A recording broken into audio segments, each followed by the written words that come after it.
recibimos en la tarde de Yamalo desde Curiosidad Alimentaria a nuestro compañero Tommy Hill. Bienvenido, Tommy. ¿Cómo andan? Muy buenas tardes.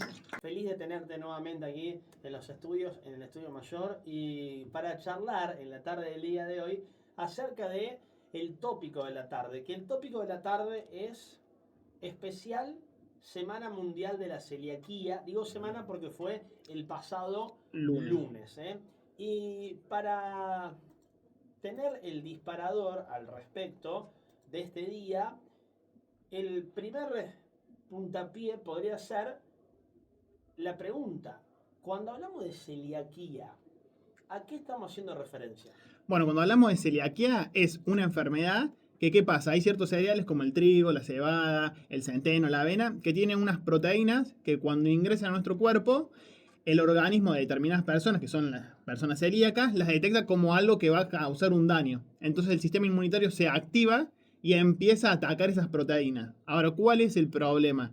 En ese proceso, en esa lucha, en esa defensa que hace el sistema inmunitario de atacar las proteínas, también afecta lo que son las vellosidades y microvellosidades intestinales, que son las que nos ayudan a nosotros a absorber los nutrientes. Nosotros en el intestino tenemos como una especie de dedos, obviamente milimétricos, que es lo que actúan como una escoba y nos permiten ir absorbiendo los nutrientes. Cuando a una persona celíaca ingresa una proteína de trigo, cebada, centeno o avena, la detecta como mala, empieza a atacar esa proteína, pero también afecta las microvellosidades. Y ahí aparece una serie de síntomas que son los propios de la celiaquía. ¿Cuál es el problema? Que genera mucha inflamación y esos pelitos, esos dedos que nos ayudan a absorber los nutrientes, se van achicando. Por lo tanto, va a haber una mala absorción de nutrientes, va a traer problemas de crecimiento, dolor abdominal, una serie de sintomatologías. Por lo tanto, es necesario hacer un tratamiento. Ahora bien, para muchas enfermedades, ¿con qué se trata? Con antibióticos, con algún remedio. En el caso de la celiaquía no hay un remedio que te cure. El único tratamiento posible que es eliminar de la dieta todos estos cereales que contengan gluten. Por eso es que se buscan los alimentos libres de gluten o sin TAC. Y por eso habla de que es una enfermedad crónica. Exactamente, sí. Por lo tanto, o sea, toda tu vida vas a tener que eliminar los alimentos que tengan estas proteínas del gluten. Hago un paréntesis. Dicen, por ahí muchas personas celíacas, y cuando uno habla al respecto con profesionales también, que se mejora en un cierto modo la calidad de vida porque consumís diferentes tipos de alimentos que son mucho más saludables. Sí, eso habría que ver, digamos, cada caso puntual. Lo cierto es que vos eliminas el gluten de la dieta y lo tenés que reemplazar con otro tipo de harina, que no va a ser obviamente una harina de trigo, sino que puede ser una harina de arroz, una harina de garbanzo, una harina de mijo. Hay distintos tipos de harinas, también formulaciones que tienen almidón, justamente porque uno tiene que eliminar estas proteínas que te generan daño. Obviamente que, ¿dónde está la mejora en la calidad de vida? Vos estás incorporando algo que tu organismo no va a detectar como malo. Entonces no te va a generar esa reacción y por lo tanto no vas a tener toda la sintomatología. Lo normal, que es lo que pasa con las personas, digamos, que no son celíacas, es que uno consuma productos que tienen gluten y nuestro sistema inmunitario no lo reconozca como algo que nos va a generar daño o algún potencial peligro. Por eso no reaccione y una persona que tolera el gluten no genera esas reacciones de una persona celíaca. Bueno, me dejas el disparador para consultarte. Cuando hablamos de gluten, ¿a qué estamos haciendo referencia? Bueno, clásico. Amasan para obtener el pan y ¿qué ocurre durante el pan? Se fermenta y eso genera gas. El gluten, por ejemplo, es una malla proteica que permite retener ese gas. Pensemos, tenemos harina, hidratamos, amasamos. Esa hidratación y ese amasado permite que las proteínas que están presentes en la harina de trigo se empiecen a unir entre ellas y generan una malla. ¿Qué hace esa malla? Cuando se da la fermentación, o sea, las levaduras consumen azúcares presentes en la harina y generan gas, ese gas queda contenido, por eso el pan se eleva, se aumenta su volumen.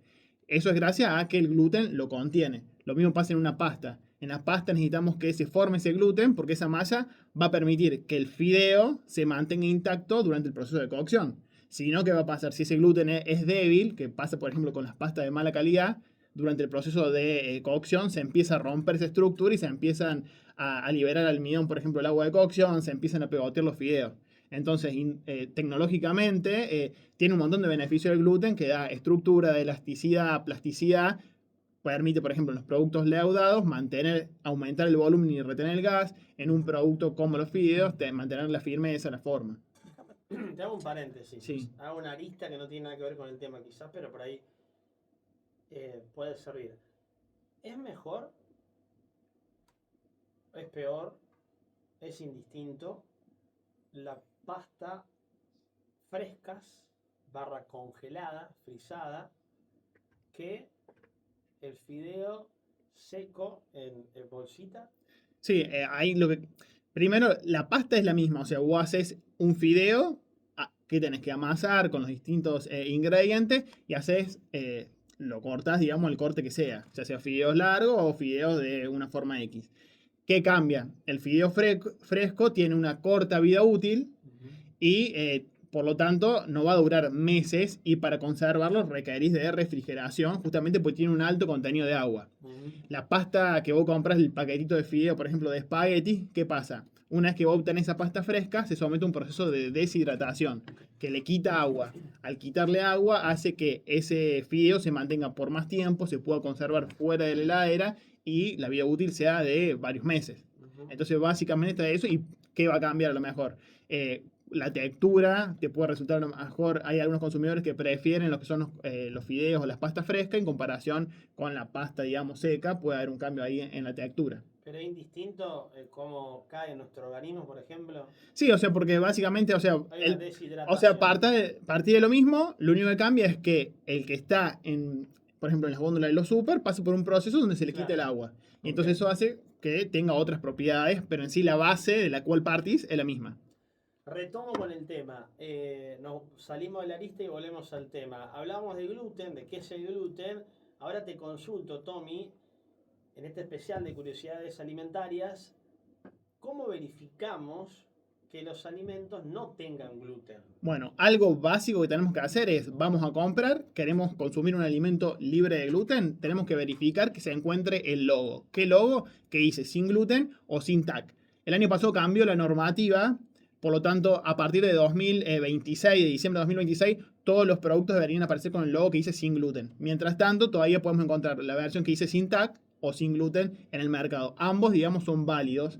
¿Y eso qué nos garantiza que aparezca este logo? Que el productor del alimento tuvo que certificar frente a la autoridad, digamos, competente de la jurisdicción, ya sea ciudad o una determinada provincia, que su proceso productivo garantiza la ausencia de gluten o que cumple, digamos, con la normativa que es hasta 10 partes por millón de gluten, se tolera, digamos, como para colocar el logo sin gluten. ¿Qué quiere decir esto? Certifica que, por ejemplo, no hay gluten en el proceso productivo, o que ese alimento pasa por una serie de transformaciones que el contenido de gluten es por debajo de estos 10 miligramos por kilo. También cómo es el flujo de la materia prima, porque ¿qué pasa? Hay algunas industrias que pueden procesar ingredientes que tienen gluten, entonces bueno, vos tenés que garantizar que no haya un contacto cruzado de los alimentos que tienen gluten con el que no tiene gluten. Y que vos perfectamente lo describiste al inicio. Una industria que procesa gluten, ¿qué pasa? Un operario tranquilamente puede consumir pan porque no es celíaco. ¿Qué pasa? Si ese operario que estuvo consumiendo pan ingresa luego a la zona de producción, existe el riesgo que si no se tienen todos los recaudos pertinentes, haya un contacto cruzado, o sea, le transfiere, digamos, el gluten del pan que había consumido, por ejemplo, en el comedor, al producto que está elaborando. Por eso es que hay un cambio de ropa, de vestimenta que vos mencionabas, justamente para garantizar que si queda una traza de ese gluten, no lo transfiera al producto que está elaborando. Bueno, dos cosas porque van de la mano. ¿Cómo evitar, aparte de lo que estás contando? Yo te voy a llevar, Tommy, la pregunta sería cómo evitar el contacto cruzado. Pero yo te lo voy a vos me vas a responder la pregunta, pero también me gustaría hacer un poco de hincapié y referencia. Por ahí, acá la referencia que yo hacía y lo que vos estás diciendo es quizás desde la perspectiva industrial, claro. Perfecto, yo lo quiero traer a la casa, a lo domiciliario, si se Genial. quiere. ¿Cómo nosotros podemos evitar ese contacto cruzado? Te lo llevo al llano, por ejemplo, digo, un plato por un lado, otro plato por el otro. ¿Está bien? ¿Está mal? ¿Dónde sí? ¿Dónde no? Bueno, eso es un buen punto porque ¿qué pasa hoy? Tenemos familias donde alguno de los integrantes es celíaco y el resto no. Bueno, entonces ahí hay que tener sumamente cuidado para ver cómo es la manipulación de un plato y del otro para que la persona celíaca no reciba accidentalmente un producto que tenga gluten cuando no lo debería tener. ¿Cómo se debería hacer? Primero, bueno, compramos los alimentos libres de gluten, almacenarlos, digamos, aisladamente en un recipiente hermético, de manera de evitar que haya un contacto cruzado. ¿Qué es el contacto cruzado? Es la transferencia. Por ejemplo, compramos harina de arroz y harina de trigo. La harina de trigo tiene gluten. La harina de arroz no. Tiene el loguito que dice sin gluten. Ahora bien, si yo abrí el paquete de harina de trigo, abrí el paquete de harina de arroz y lo tengo almacenado uno al lado del otro, existe un riesgo que se me contamine la harina de arroz con la harina de trigo. Entonces, cerrarlo herméticamente, cada uno en su lugar.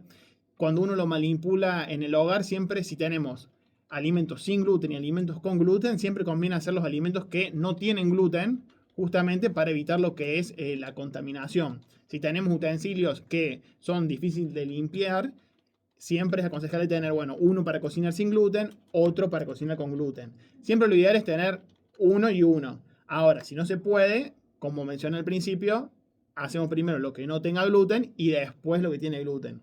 Fundamental, una buena limpieza. Una buena limpieza de utensilios, ollas, tablas, para que no haya transferencia de estas proteínas que en el celíaco va a ocasionar esta serie de problemáticas. Tommy, a ver, tomo un concepto que recién venimos hablando y que no lo quiero dejar pasar, que es, o que recién también un poco estaba haciendo referencia, alternativas al gluten. Sí. ¿Cuáles son algunas de ellas? Bueno, ahí ¿qué pasa? Dijimos que tenía un montón de propiedades el gluten, por ejemplo, de retener el gas, de darle estructura, entonces uno tiene que tratar de igualar esas propiedades. Entonces lo que se buscan son formulaciones o combinar distintos ingredientes. Por ejemplo, tenemos harina de arroz, hay harina de maíz, harina de garbanzo, que son de otros tipos o de cereales o de legumbres que se trituran y se obtiene, digamos, la harina. Después también tenemos lo que son distintos almidones que se utilizan, almidón de maíz, almidón de mandioca, fécula de mandioca, distintos tipos de almidones, también entran en la formulación y también se le incorporan, por ejemplo, gomas guar, o sea, son más aditivos más específicos que hoy en día la persona que es celíaca los compra en las dietéticas porque ayuda en ese mix de almidones, de harinas que no tengan gluten y de estos goma guar, goma sántica, todo en el conjunto permiten igualar o imitar el gluten. Por ejemplo, que en un pan retenga el gas. Si no, ¿qué pasa? Si yo no mezclo todo eso y a lo mejor hago únicamente harina de arroz, me va a quedar un pan todo chato que no tiene estructura, sino que es algo más apelmazado. Claro. Bueno, a ver, para cerrar, hablemos de el puede contener. No sé si alguna vez le hicieron las etiquetas atrás. Un caso que a lo mejor va a ser el más disruptivo. Agarran un paquete de lenteja, un único ingrediente, que ¿cuál va a ser? Lenteja. Ahora uno dice ingrediente lenteja y al lado dice puede contener trigo, cebada, centeno, avena, incluso algunos dicen también soja. Entonces voy a decir, estoy comprando lenteja y cómo puede contener todo eso si el grano de lenteja. Bueno, en muchos lugares donde procesan las lentejas, porque es justo el ejemplo que estoy dando, ¿no? También se procesan otros granos que los envasan. ¿Qué pasa? Existe el riesgo que aún habiendo empleado todas las técnicas de limpieza y de controles, queden un poco de gluten que transfiera a estos productos que naturalmente, como las lentejas, no tienen gluten. Entonces, como una frase de advertencia se pone puede contener, en este caso trigo, cebada, centeno, avena, para que de esta forma la persona celíaca sepa que por más que no es un producto que naturalmente tenga gluten, existe el riesgo en el proceso productivo que hace el contacto cruzado con el gluten. Entonces se advierte. Y obviamente este producto no va a tener el sello o el logo de advertencia que dice sin gluten o sin TAC. Déjame hacerte otra arista más, Tommy. Para seguir el ejemplo, y ahí volvemos con el tema de las lentejas.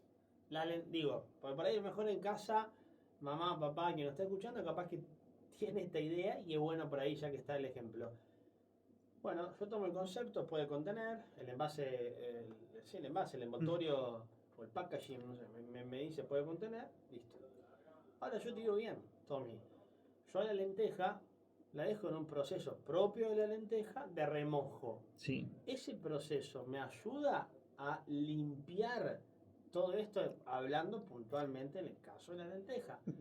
o corro un riesgo? Bien, supongamos que te compramos la lenteja, teniendo esta advertencia, el hecho de lavar, de hidratar, obviamente que algo que tenga adherido en la superficie de esa lenteja me va a barrerlo, lo va a limpiar, después yo lo voy a hervir, entonces esos tratamientos van a eliminar. Ahora, ¿qué pasa? Yo como fabricante lo tengo que anunciar. Claro. ¿Por qué? Yo no sé cómo vos vas a manipular y cómo vas a usar esa lenteja. Entonces, si la persona celíaca consume, obviamente que hay distintos tipos de celiaquía, hay algunos que con un poquito de gluten ya reaccionan, otros requieren un determinado umbral más alto.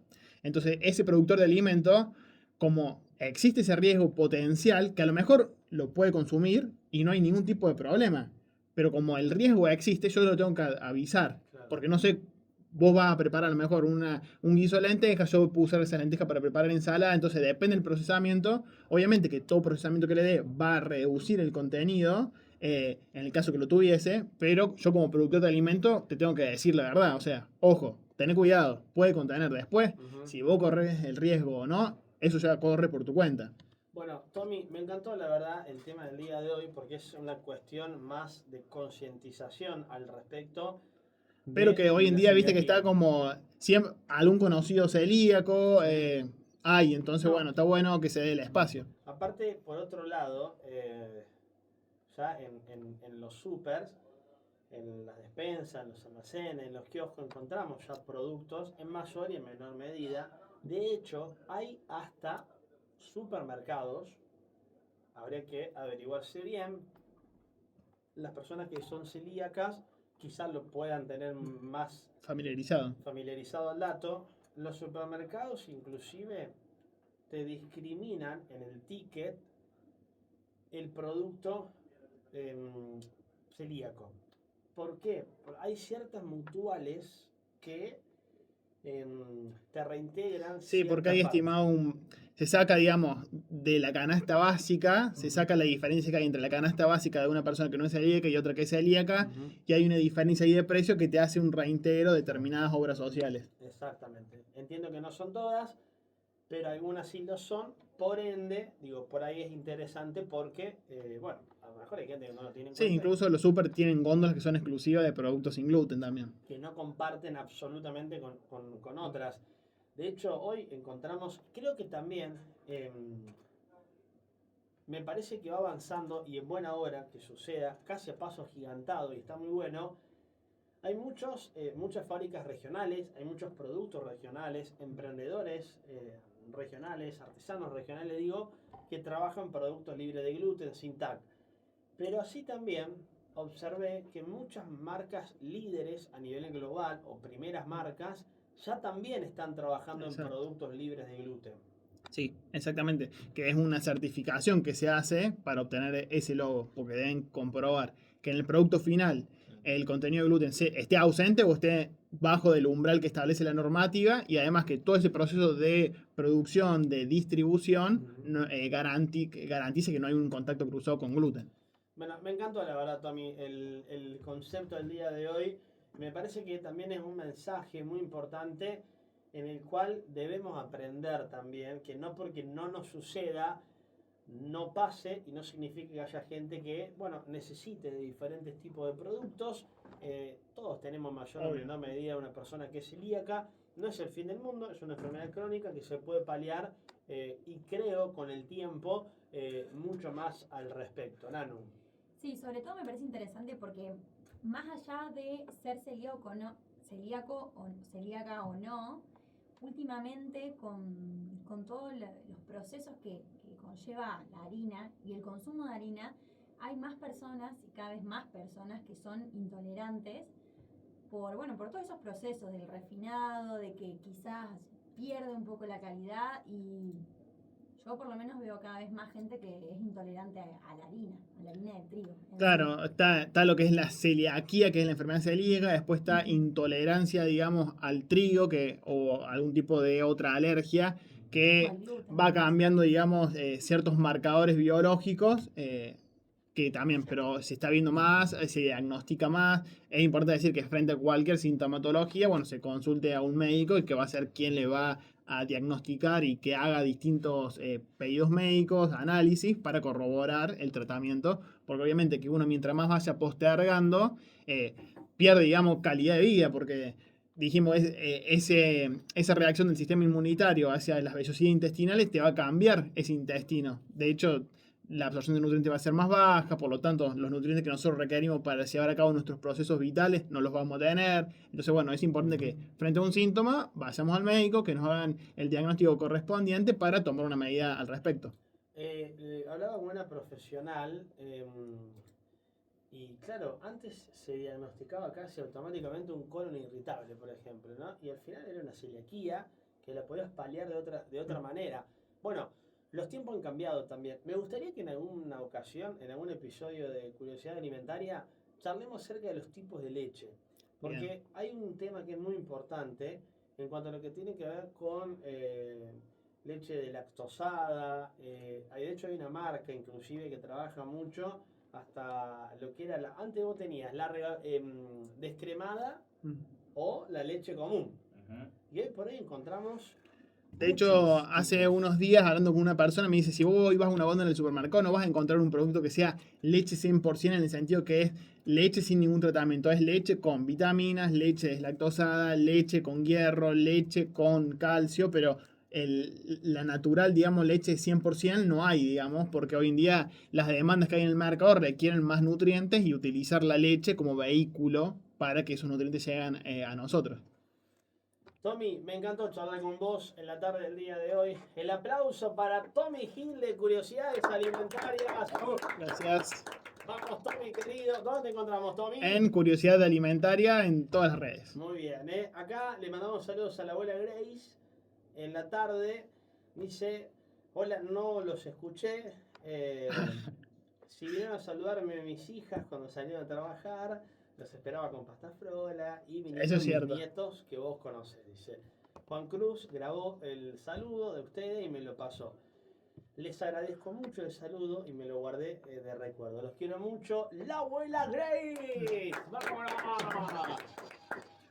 Me encanta. Un fuerte abrazo, abuela Grace. Espero que estés mejor y cuando estés bien, vamos a juntarnos a comer. Le digo. Sí, ya se está recuperando. Ya estuvimos grabando el fin de semana. Muy bien. Vuelve al ruedo. Obvio. Vuelve al ruedo la abuela Grace, ¿eh? Bueno, Tommy, me encantó, la verdad, hablar con vos en la tarde de llamarlo como quieras.